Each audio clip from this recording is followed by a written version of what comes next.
Hello students, welcome to Elifer academy. Calculus 1 की 4th video lecture में आज हम करेंगे कॉचीज मीन वैल्यू थ्योरम पर बेस्ड कुछ इंपॉर्टेंट क्वेश्चंस। तो उससे पहले हम उसका स्टेटमेंट देखते हैं।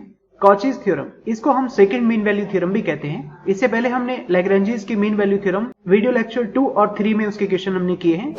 अभी तक आपने अगर वो नहीं देखा तो पहले उसको जरूर देख लो, क्योंकि उसको हमने फर्स्ट मीन वैल्यू थ्योरम इसलिए कहा था क्योंकि वहां पर हमारे पास एक फंक्शन था जिसके लिए हमने लैग्रेंज थ्योरम को वेरीफाई किया था। अभी यहां पर कॉची थ्योरम में क्या है कि दो फंक्शन होंगे, fx की जगह दो फंक्शन। एक फंक्शन है fx और दूसरा फंक्शन है gx। ये कॉन्टिन्यूअस होना चाहिए और डिफरेंशिएबल होना चाहिए किस इंटरवल a b में। तब देखो स्टेटमेंट क्या कहता है, f dash c upon g dash c is equal fb minus fa upon gb minus ga। अगर आपको लैग्रेंजी थ्योरम का स्टेटमेंट याद हो तो उसमें हमने कहा था f dash c is equal fb minus fa upon b minus a। जहां पर a less than c less than b है तो यहां पर भी कंडीशन यही है, बस वहां एक फंक्शन था f, अब यहां पर दो फंक्शन है f और g।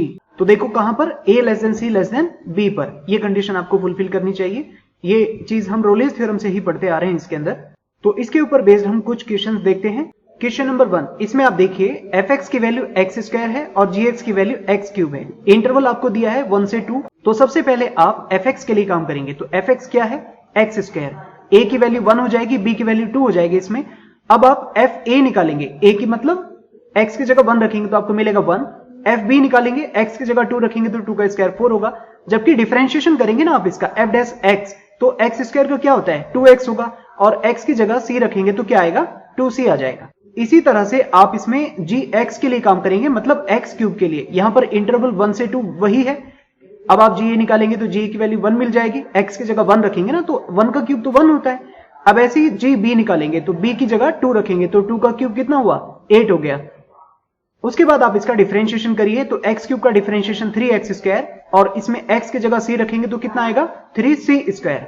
अब उसके बाद आप इसमें कॉचीज की थ्योरम का स्टेटमेंट लगा दीजिए, f dash c upon g dash c is equal fb minus fa upon gb minus ga।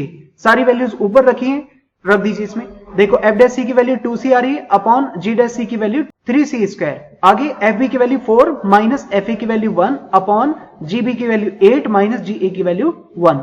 इसको ठीक करके आप लिखे तो 2c अपॉन 3 इज इक्वल 3/7 होगा। और यहां से अगर c की वैल्यू निकालेंगे तो 14/9, जो कि 1 से बड़ा आएगा और 2 से छोटा, इसलिए आप इस इंटरवल में c की वैल्यू को निकाल पाए 14/9। मतलब a less than c less than b exist करता है, hence Cauchy's theorem is verified. तो आपको इस क्वेश्चन में क्या करना है, fx से fa fb f dash c निकालो, gx से ga gb g dash c निकालो और कॉची थ्योरम का ये स्टेटमेंट आप यूज करते हुए c की एक वैल्यू ऐसी लेके आ जाओ जो a और b के बीच में लाई करती है। उसके बाद ये Cauchy mean value theorem proof हो जाएगी। क्वेश्चन नंबर 2 देखिए, इसमें fx की वैल्यू e की पावर x और gx की वैल्यू e की पावर माइनस x दी है। इंटरवल a से b ही है। आप fa निकालो, fa के लिए आपको क्या करना है, x की जगह a रखेंगे तो e की पावर a मिलेगा, fb निकालेंगे तो e की पावर b हो जाएगा और f डैश x मतलब x के रिस्पेक्ट पर डिफरेंशिएशन करेंगे तो e की पावर x का डिफरेंशिएशन तो e की पावर x ही होता है। अब उसमें x की जगह c रखना तो e की पावर c हो जाएगा।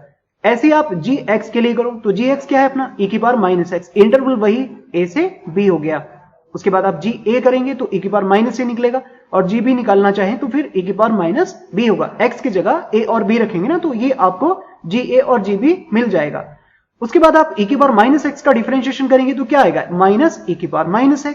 अब इसमें c रखो तो माइनस e की पावर माइनस c मिल गया। अब इन सब वैल्यूज को आप कॉची की मीन वैल्यू थ्योरम में रख दीजिए। ये f dash c upon g dash c is equal fb minus fa upon gb minus ga। इन सारी वैल्यूज को आप रखेंगे तो आपको मिलेगा e की पावर c, ये f डैश c की वैल्यू आ रही है अपॉन पर g डैश c की वैल्यू माइनस e की power minus c is equal fb की वैल्यू e की पावर b माइनस e की पावर a और नीचे g के लिए e की power minus b minus e की पावर माइनस a। ये सारी वैल्यू आपने इसमें रखी।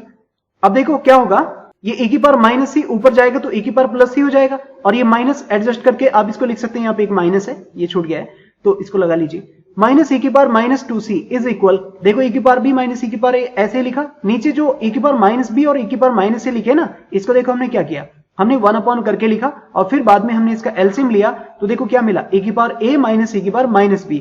अब इस फैक्टर को कैंसिल करने के लिए ना न्यूमरेटर से आपने माइनस कॉमन निकालना है तो e की पावर a माइनस e की पावर माइनस b मिल जाएगा ताकि ये वाला फैक्टर कैंसिल हो जाए। और माइनस से आप इस माइनस को कैंसिल भी कर सकते हैं इधर से और ये घूम के e की पावर ऊपर पहुंचेंगी तो क्या मिलेगा आपको e की पावर a प्लस e की पावर b।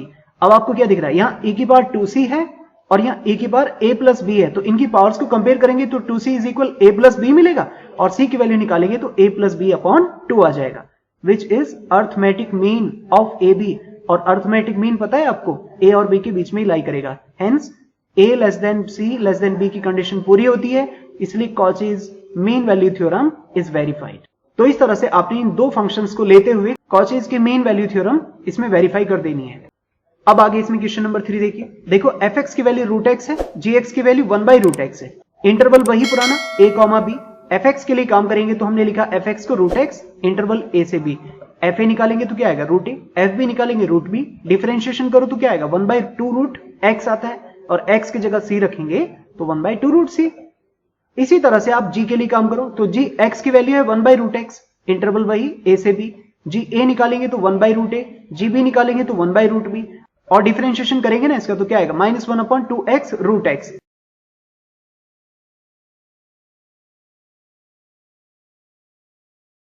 अगर इसका डिफरेंशिएशन समझ में नहीं आ रहा तो जरा इधर देखो, ये लिखा है 1 बाई रूट एक्स, इसको आप लिख सकते हैं x की पावर -1 बाई 2 और जब आप इसका डिफरेंशिएशन करेंगे तो फिर आपको क्या मिलेगा -1 बाई 2 x की पावर -3 बाई 2, या इसको थोड़ा ठीक करके लिखे तो आपको मिलेगा -1 अपॉन 2 x की पावर ऐसे 3 बाई 2 और x की पावर 3 बाई 2 आपको पता है क्या होती है 1.5 होती है, तो -1 अपॉन 2 x रूट x ये चीज, तो ये हमने यहां पर डायरेक्ट इसको लिख दिया था। तो ये बात समझ में आई है, ठीक है। चलो आगे देखो, x की जगह जब आप c रखेंगे तो आपको मिलेगा -1 अपॉन 2 c रूट c। इस तरह से आप इन 6 चीजों को fa, fb, f', ga, gb, g', इनको निकाल के पहले ही तैयार कर लेंगे। उसके बाद आप इसमें कॉचीज थ्योरम को लगा दीजिए, क्या होता है f' upon g' is equal fb minus fa upon gb minus ga। सारी वैल्यूज को इसमें रख दो, देखो f' की वैल्यू आ रही है 1 by 2 root c upon g' की वैल्यू है -1 अपॉन 2c रूट c। इससे क्या होगा 1 बाई 2 और रूट c, तो देखो 1 बाई 2 और रूट c कैंसिल हो जाएगा और ये माइनस c है ना, ये घूम के ऊपर पहुंच जाएगा, तो देखो ये लिखा -c इज इक्वल, आगे लिखा है रूट बी माइनस रूट ए। इसमें से आपने क्या करना है माइनस कॉमन निकाल लेना है, क्यों, क्योंकि जब आप नीचे वाले का एलसीएम लेंगे ना रूट ए बी तो आपको मिलेगा रूट ए माइनस रूट बी और ये फैक्टर इससे कैंसिल हो जाए, इस वजह से हमने माइनस कॉमन ले लिया और ये वाला माइनस इस माइनस से भी कट हो जाएगा, तो सी की वैल्यू कितनी मिलेगी रूट ए बी। तो आप क्या देख पाएंगे यहां से कि c जो है वो रूट ए बी आ रहा है और ये हम पहले बता चुके हैं कि ज्योमेट्रिक मीन होता है और जो मीन होता है ना वो a और b के बीच में लाई करता है, इस वजह से आप यहां पर कहेंगे कि a less than c less than b, hence Cauchy's theorem is verified. तो इस तरह से हो गया क्वेश्चन भी। क्वेश्चन नंबर 4 देखिए, इसमें हमने लिखा है fx is equal 1 by x square और gx is equal 1 by x, interval क्या है a से b।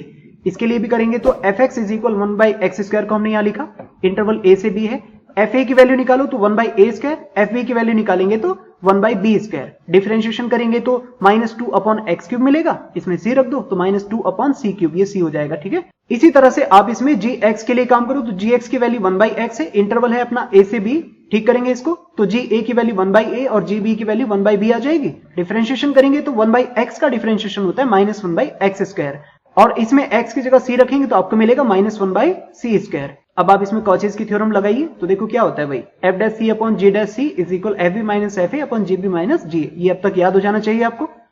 सारी वैल्यूज को इसमें रखिए तो क्या आएगा, देखो f' की वैल्यू -2 अपॉन सी क्यूब अपॉन नीचे आ रहा है देखो -1 अपॉन सी स्क्वायर, ये g' की वैल्यू है। अब यहां से क्या होगा 2 अपॉन सी क्यूब से ये -1 अपॉन सी क्यूब ठीक करके लिखेंगे तो 2 अपॉन सी आ जाएगा इस तरह से, और ये 1 अपॉन बी स्क्वायर -1 अपॉन ए स्क्वायर, इनका एलसीएम लेंगे आप तो देखो क्या हो रहा है ए स्क्वायर बी स्क्वायर, तो ऊपर से ए स्क्वायर माइनस बी स्क्वायर मिलेगा, ऐसे नीचे 1 अपॉन बी माइनस 1 अपॉन ए, इसका भी एलसीएम लेंगे ए बी तो क्या मिलेगा ए माइनस बी, और इसको भी ठीक करके लिखें तो आपको मिलेगा A plus B upon A B. अब जरा इसमें c को ठीक करके निकाले तो 2ab upon a plus B आता है जो होता है hm। hm को कहते हैं हार्मोनिक मीन, जैसे APGB होती है ना ऐसे ही हार्मोनिक सीरीज भी होती है। हार्मोनिक प्रोग्रेशन का जो मीन होता है, मीन मतलब जो मध्य में आने वाला है, वो जरूर a और b के बीच में लाई करेगा, इसलिए आप क्या कह रहे हैं a less than c less than b, hence Cauchy's theorem is verified.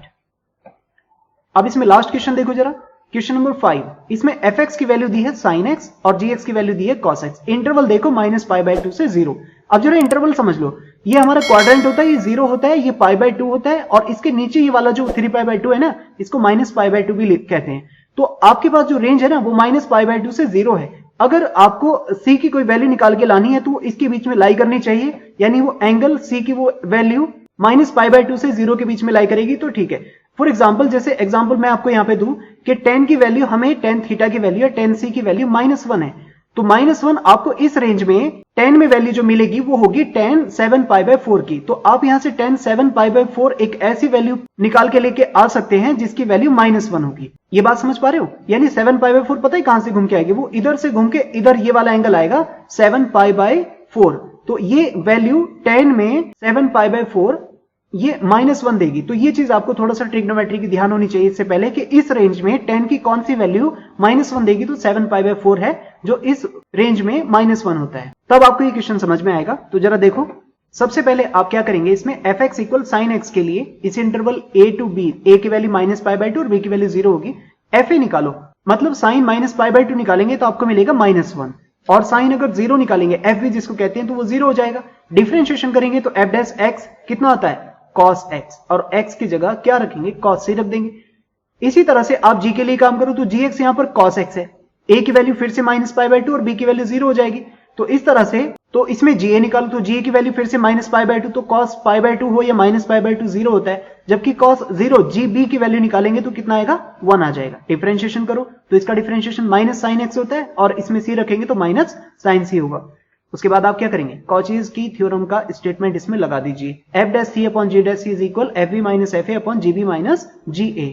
उसके बाद क्या होगा कि f' की value -sin c upon cos c आ गया, इज इक्वल fb की वैल्यू कितनी है 0 माइनस fa की वैल्यू कितनी है -1, तो +1 हो गया है, अपॉन पर gb की वैल्यू 1 है माइनस ge की वैल्यू 0 है। तो आप इसको ठीक करके लिखेंगे तो आपको क्या मिलेगा, tan c = -1। तो यही बात हम आपको बता रहे थे कि इस इंटरवल -π/2 से 0 के बीच में tan की कौन सी वैल्यू आपको -1 देगी, तो वो वैल्यू होती है 7π/4। क्यों? क्योंकि आपको एक c की वैल्यू ऐसी लेके आनी है जो इस इंटरवल को बिलोंग करे, ये -π/2 से 0 के बीच में लाई करती है। इस वजह से आप यहां पर कह देंगे कि कॉचीज थ्योरम वेरीफाई होती है। तो ये थोड़ा ट्रिग्नोमेट्रिक की नॉलेज आपको इसमें होगी, तब आप इसमें समझ पाएंगे कि c की वैल्यू हमने 7π/4 इसलिए ली क्योंकि tan -1 7π/4 पर होता है इन द इंटरवल -π/2 से 0। तो इस तरह से हमने इन 5 क्वेश्चंस में कॉचीज थ्योरम को वेरीफाई किया है। तो ये लेक्चर था भाई, आई होप आपको पसंद आया होगा। लेकिन फिर भी आपका कोई डाउट है या फिर आपको लगता है कि इसमें कुछ इंप्रूवमेंट किए जा सकते थे, तो प्लीज कमेंट बॉक्स में अपना फीडबैक जरूर दें। Thank you very much for watching this.